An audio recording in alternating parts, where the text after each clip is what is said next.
परमपिता परमेश्वर के मुख्य नाम ओम का उच्चारण करेंगे। पूरी श्वास भर करके आप सब लोग ओंकार का उच्चारण करेंगे।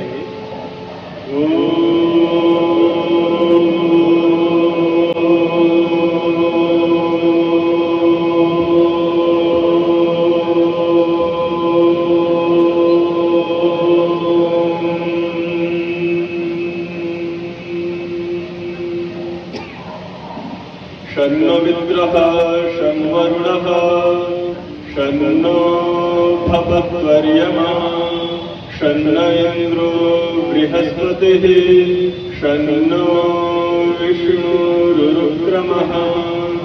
नमो ब्रह्मणे नमस्ते वायो त्वमेव प्रत्यक्षं ब्रह्मासि त्वमेव प्रत्यक्षं ब्रह्म वदिष्यामि ऋतं वदिष्यामि सत्यं वदिष्यामि तन्मामवतु तद्वक्तारमवतु अवतु माम् अवतु वक्तारम्।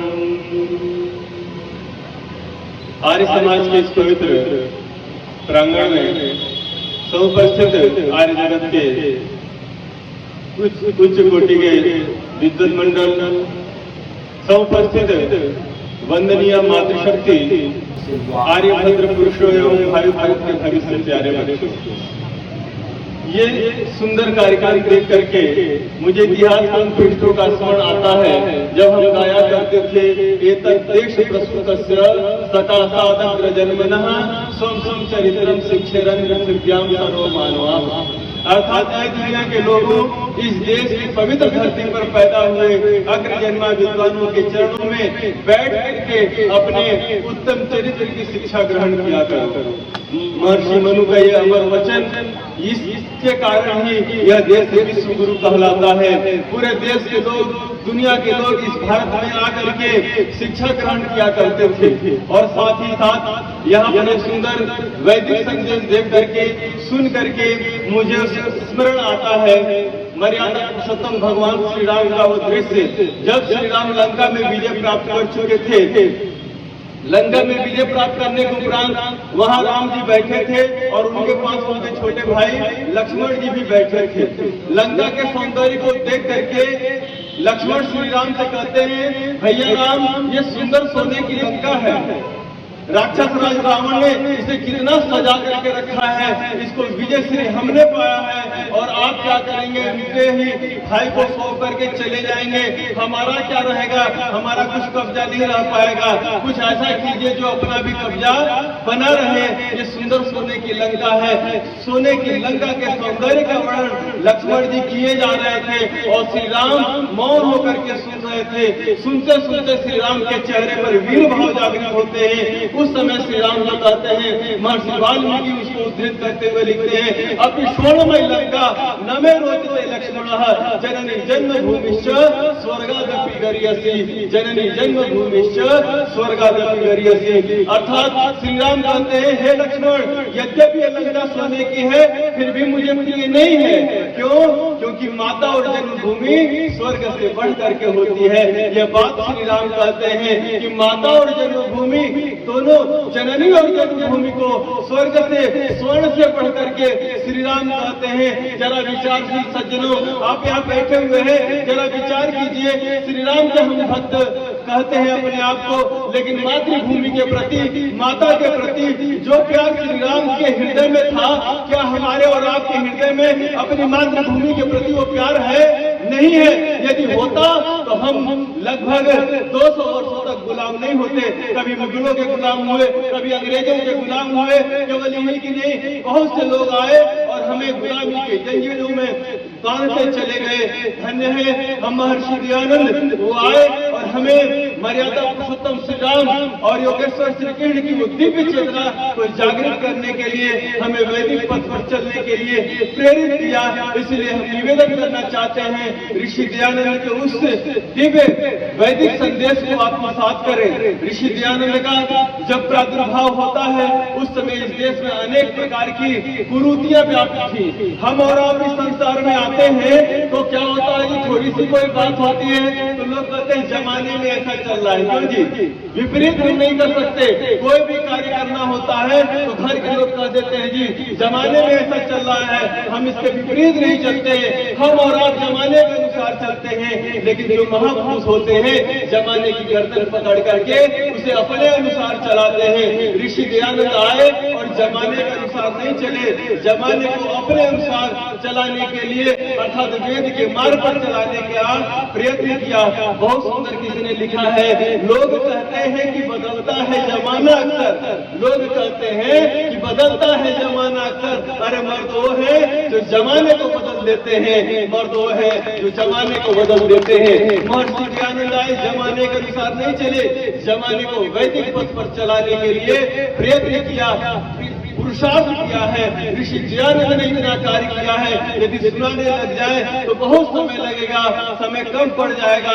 लेकिन संसार में बहुत से महापुरुष हुए हैं जिन्होंने इस देश को आगे बढ़ाने के लिए प्रयत्न किया। हम ये नहीं कर सकते कि संसार में जितने महापुरुष हुए उन्होंने कार्य नहीं किया, लेकिन जैसा कार्य ऋषि दयानंद ने किया वैसा और लोग नहीं कर पाए हैं। कहा जाता है सती प्रथा का अंत करने के लिए राजा राम मोहन राय ने अंग्रेजों से मिलकर के कानून व्यवस्था बनाया और उसे समाप्त करने के लिए प्रयत्न किया।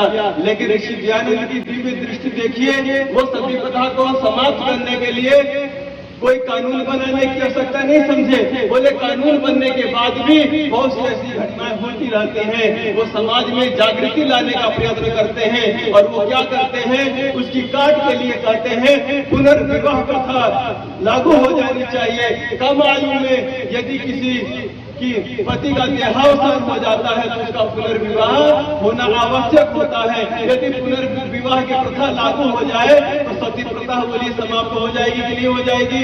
ऐसा कार्य किसी भी समस्या के मूल में जाकर के ऋषि दयानंद ने कार्य किया है। इसलिए मैं निवेदन करना चाहता हूँ कि ऋषि दयानंद के उस दिव्य चेतना को हम समझे, उनका जो भव्य भाव थे। ऋषि दयानंद चाहते थे इस देश का बच्चा बच्चा अपने महापुरुषों के प्रति श्रद्धा रखे, इस देश का बच्चा बच्चा इस देश के प्रति, ईश्वर के प्रति, माता पिता के प्रति अपनी संवेदनाओं को व्यक्त करे।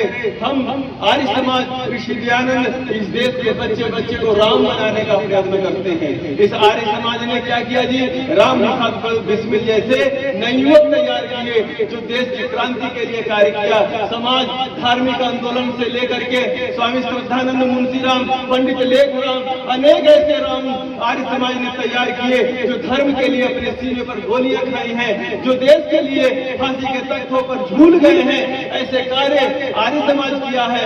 ऋषि दयानंद की प्रेरणा से ये इस पथ पर चल करके तो आज भी हमारा दायित्व बनता है कि ऋषि के बताए हुए मार्ग पर चले।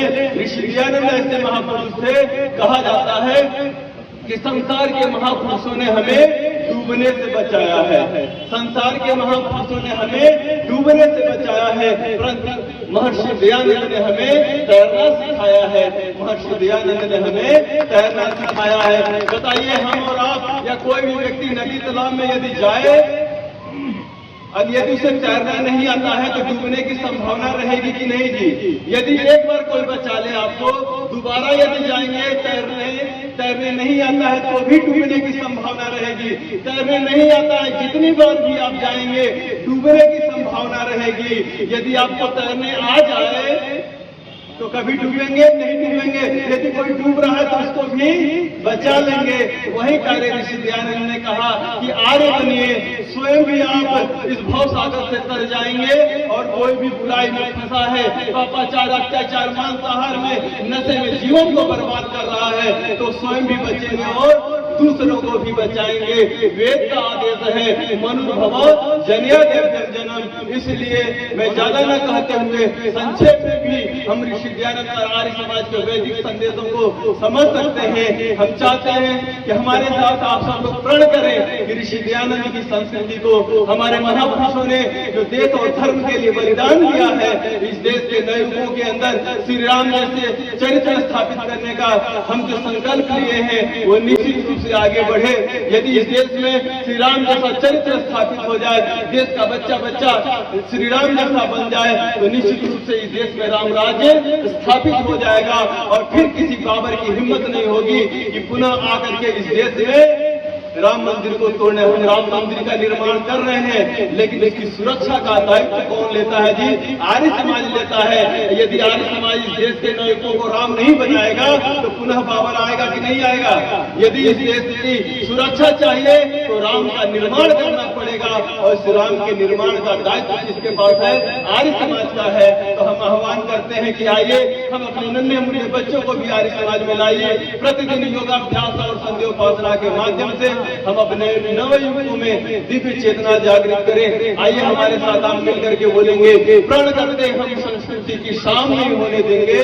बोलिए, प्रण करते हम संस्कृति की शाम नहीं होने देंगे, भारत माता के आचरण को बदनाम नहीं होने देंगे। अरे देकर लहू जिन्होंने सींचा इस भारत की बगिया को, देकर लहू जिन्होंने सींचा इस आजादी की बगिया को, उन वीर शहीदों को हम गुमनाम नहीं होने देंगे। उन वीर शहीदों को हम गुमनाम नहीं होने देंगे। इन्हीं विचारों के साथ आए हुए सभी लोगों के लिए हम ईश्वर से मंगल कामना करते हैं। आप सब लोगों का जीवन सुंदर हो, सुव्यवस्थित हो। इन्हीं विचारों के साथ ओम शांति।